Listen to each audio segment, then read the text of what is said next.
नमस्ते मित्रों, मैं अथर्व पवार और अलग बात में आपका स्वागत है। अभी भारत में एक और विवाद छिड़ गया है। विवाद है रामचरितमानस का। कुछ लोग हैं जिन्होंने रामचरितमानस की कुछ चौपाइयों को लेके आपत्ति जताई है और उसका कुछ लोगों ने तो जला भी दिया है। तो आइए समझते हैं इस पूरे प्रकरण को। सबसे पहले जो रामचरितमानस का विवाद है, वैसे तो ये विवाद काफ़ी पहले से है।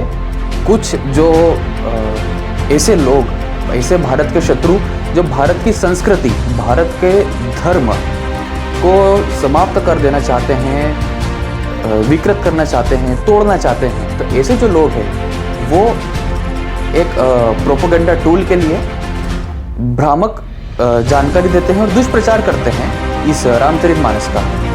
और कुछ जो नेता है या समाज सेवी अपने आप को कहते हैं, ऐसे कुछ लोग जिनका कुछ बौद्धिक स्तर नहीं है ना मानसिक स्तर है, उस प्रोपेगेंडा को अपना यूज़ करते हैं अपनी सस्ती लोकप्रियता के लिए और अपनी जातिवादी राजनीति करने के लिए। तो आइए अभी के वर्तमान के रामचरितमानस विवाद को जानते हैं।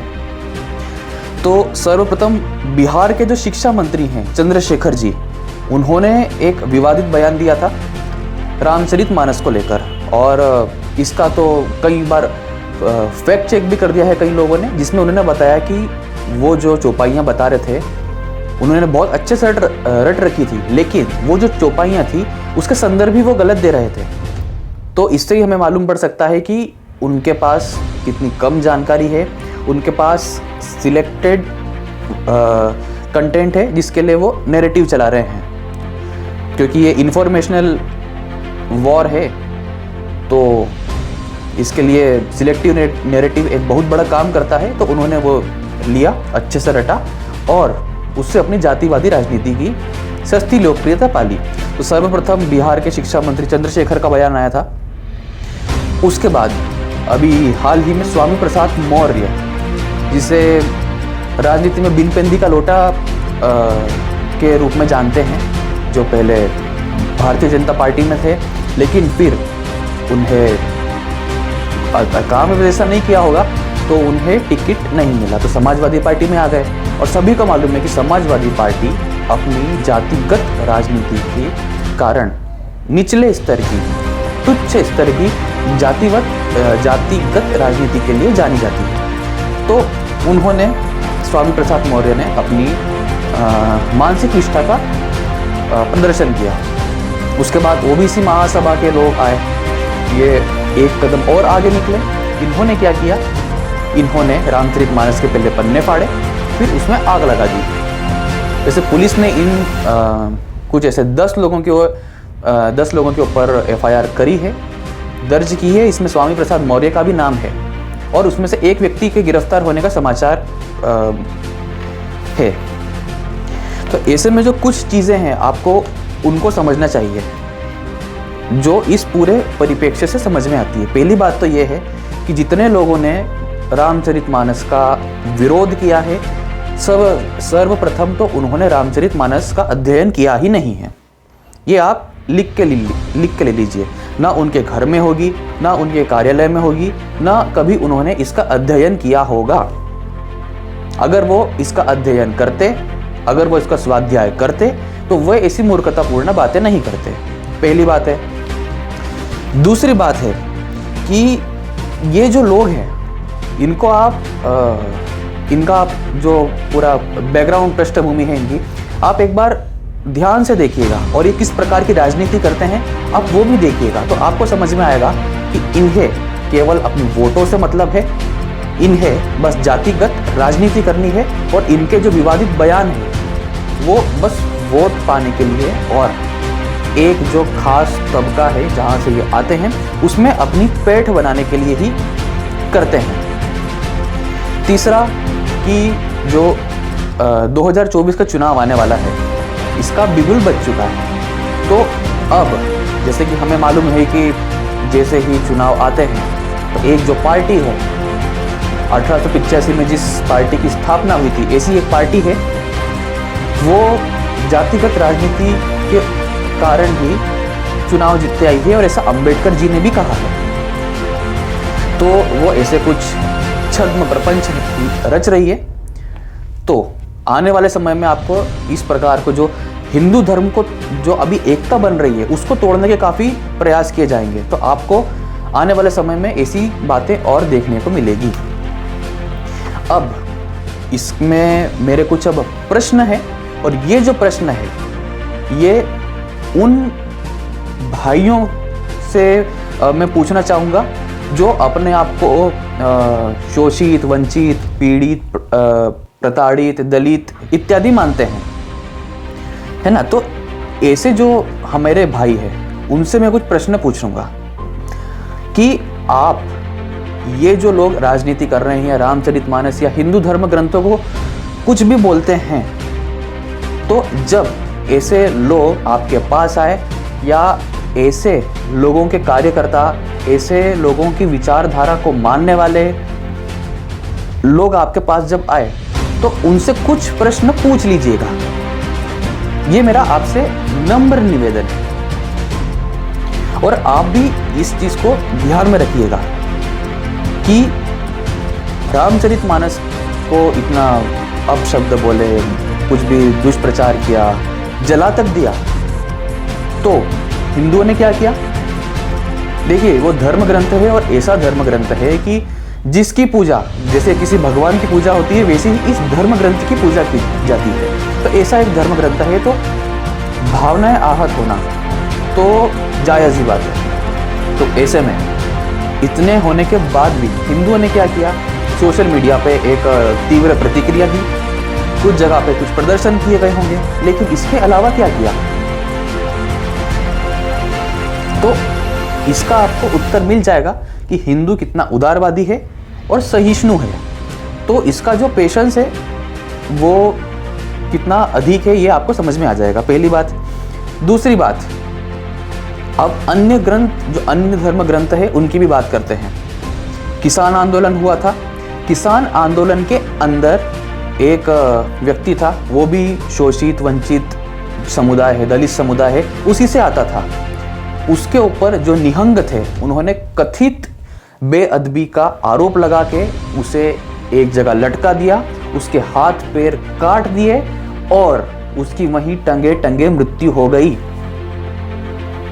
तो एक जो धार्मिक पुस्तक है, एक पंथ उसका कुछ बोलने या अपमान करने पर हाथ पैर काट देता है, लटका देता है, बेअदबी मानता है।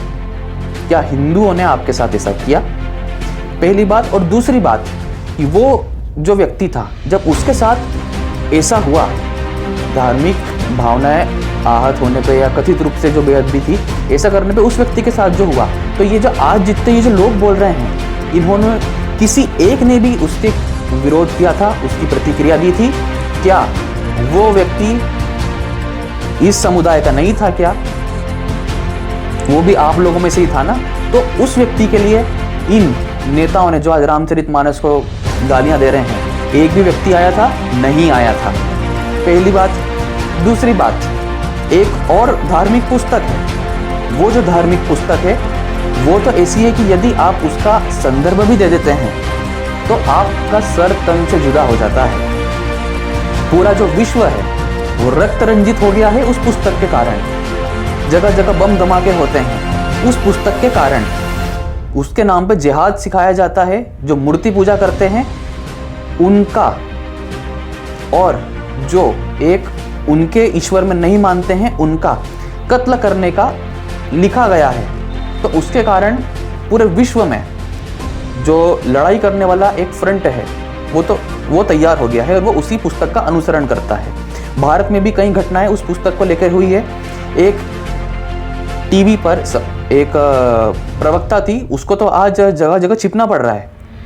क्यों? क्योंकि उसने कुछ गलत नहीं कहा था, बस उस पुस्तक के संदर्भ दिए थे। सर तन से जुदा तक हो जाता है भाई साहब उस पुस्तक के कारण।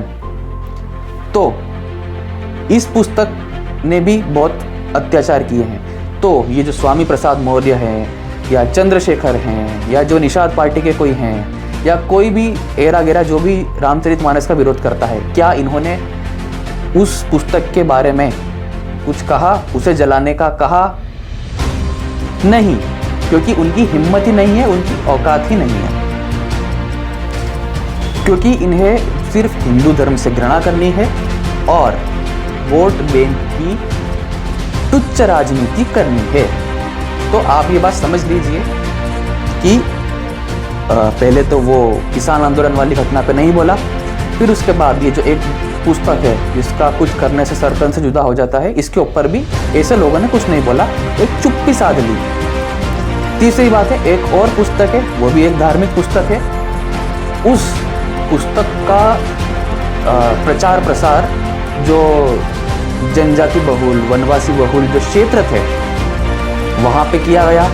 और आज स्थिति ये है कि उस धार्मिक पुस्तक के कारण जो ऐसी जनजातियां हैं, वनवासी लोग हैं, उन्होंने अपनी संस्कृति छोड़ दी है।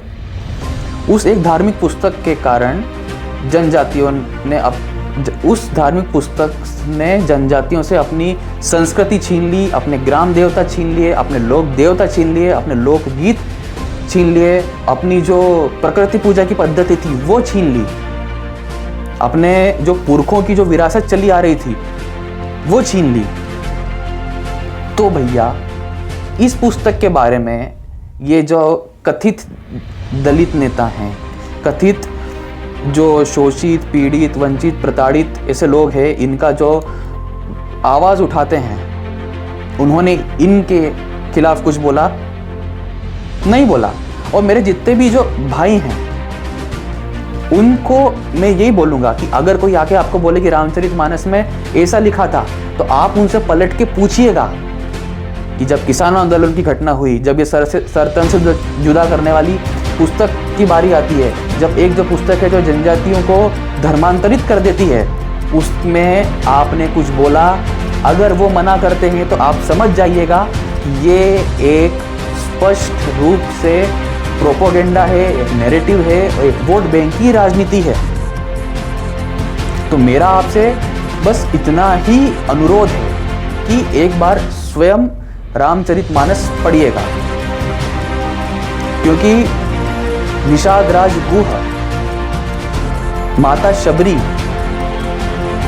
और जो वानर जाति, वो वानर अर्थात जो वन में रहने वाले लोग हैं, वो एक प्रकार की जनजाति जो उस समय के भारत में दक्षिण में रहा करती थी, वो जाति, उन सब के प्रभु श्री राम है। इसमें कहीं पे ऐसा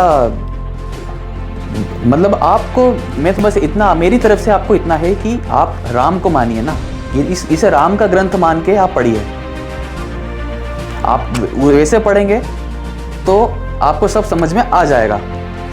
तो बस मेरा इतना अनुरोध है कि अगर ऐसे लोग आपके यहाँ पे आते हैं तो उनसे पूछेगा कि आपने रामचरितमानस पढ़ी है, और क्या आपने जब दूसरे धर्म के लोग, दूसरे मत पंथ संप्रदाय के लोग हम पर अत्याचार करते हैं, तब कभी आपके नेताओं ने आवाज़ उठाई है? यदि वो मना करते हैं तो आपको आपका उत्तर मिल जाएगा। और एक बार रामचरितमानस अवश्य पढ़िएगा। मैं अथर्व पवार, आप देख रहे हैं अलग बात। धन्यवाद।